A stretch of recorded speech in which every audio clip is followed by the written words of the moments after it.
Welcome back, everybody, for another deep dive with us.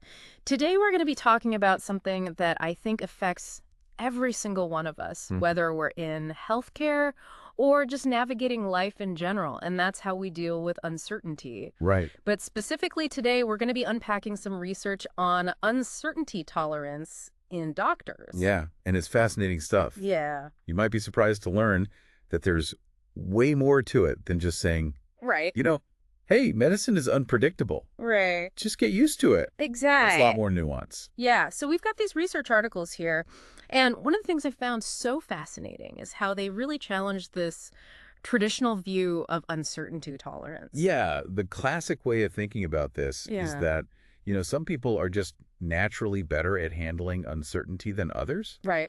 Like it's this personality trait. Yeah. Like you either have it or you don't. And they even have scales to measure it, don't they? Oh, yeah. It's like they throw these hypothetical medical scenarios at you, and it's like on a scale of 1 to 10, how much does this freak you out? Exactly. And, some people even suggest using these scales to select students for medical school. Oh. If you can't handle the pressure, hypothetically, then you're not cut out for this. Wow. Yeah.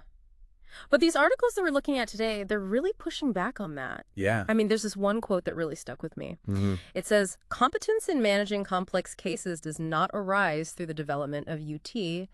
Rather, UT emerges as clinicians develop competence in managing complexity well.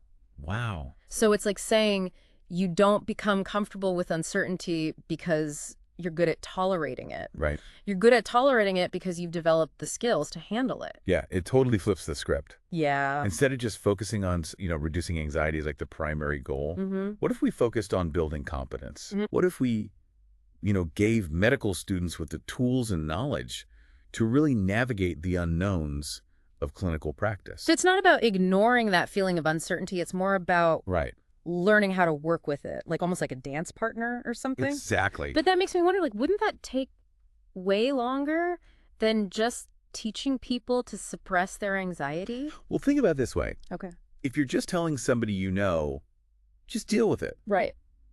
Are they actually learning how to problem solve effectively when they're faced with like a tricky diagnosis or an unexpected complication? That's a good point. You know? It's like relying on a GPS to get you everywhere. Mm-hmm. What happens when you lose signal or you hit like a detour that you weren't expecting? You Right. need to know how to read a map. Exactly. You need other tools. Yeah. And that's where this concept of adaptive expertise comes in. Okay. It's this ability to creatively problem solve and innovate when you're faced with new challenges. So it's not about having all the answers memorized. Right. It's about knowing how to find those answers, Yeah. even when you're in like uncharted territory. Exactly. It's like, Okay, you know, I'm starting to see how this all connects. yeah.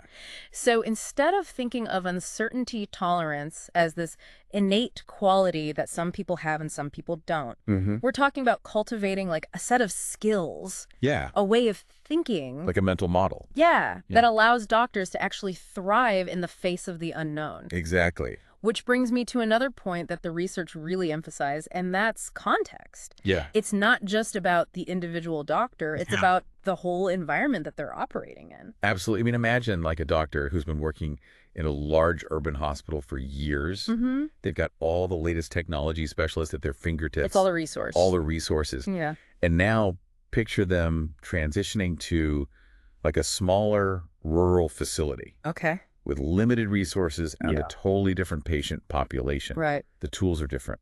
Mm-hmm. The local practices are different. Yeah. Even the way patients present their illnesses might be different. It's interesting. All of those factors impact how a doctor experiences and deals with uncertainty. It's almost like moving from like a well-lit, familiar dance floor Mm. to like a dimly lit room with a completely different rhythm. Yeah. You might have the same basic steps, but you're going to need to adjust your Well, approach. exactly. And it highlights how a doctor's environment can really influence their decision making Yeah. and how they handle uncertainty in real time. So how do we even prepare medical students for that? Well, I mean, we can't exactly recreate every possible scenario they might encounter. it's impossible. Right.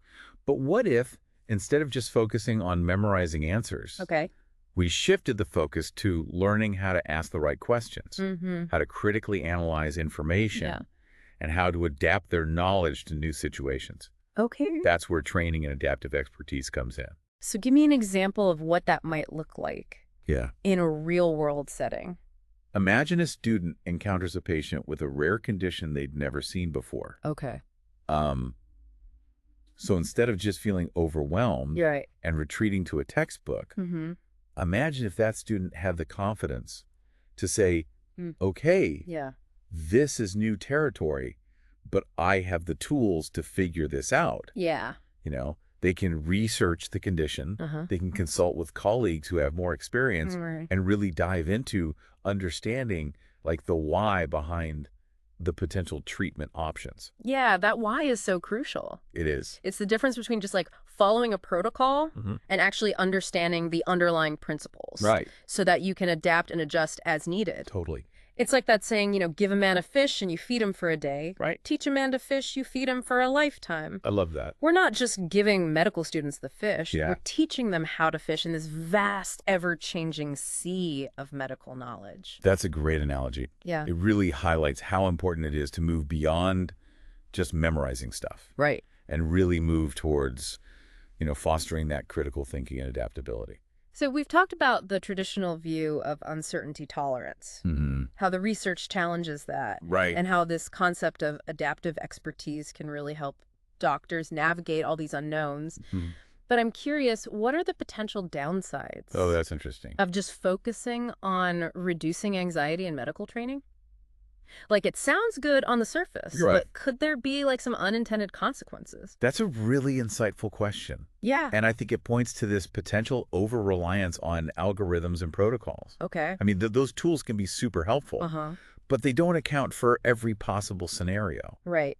So if we just train students to blindly follow these steps without questioning, Mm-hmm. without thinking critically, what happens when they encounter a situation that falls outside of those neat little boxes? Right. It's like having a whole toolkit, Yeah, but only knowing how to use a hammer. exactly. You might be able to solve some problems, Oh, but you eventually will. you're going to need a screwdriver or a wrench or something. You need the right tool for the job. Yeah. And that's why it's so essential to give these future doctors the ability to think critically, Mm-hmm. to question assumptions, Right. and to adapt to unexpected situations. So reducing anxiety is important, Yeah, but it shouldn't come at the expense of those like essential skills. absolutely. So it's about finding that sweet spot Mm-hmm. where you're acknowledging that discomfort of uncertainty, Right, but also building the confidence and the competence to move forward, right. even when you don't have all the answers. Exactly. And I think that's where the research really challenges us Yeah. to rethink how we approach uncertainty in medical education.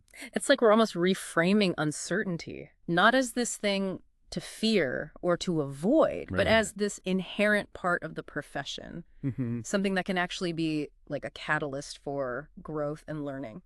Absolutely. And if we can shift that perspective, not just for medical students, but for anyone, Right. I think we'd all be better equipped to navigate all the complexities Yeah. of the world around us. This has been such a fascinating deep dive. It really has. It's given me like a whole new way to think about uncertainty, and I'm sure our listeners are feeling the same way.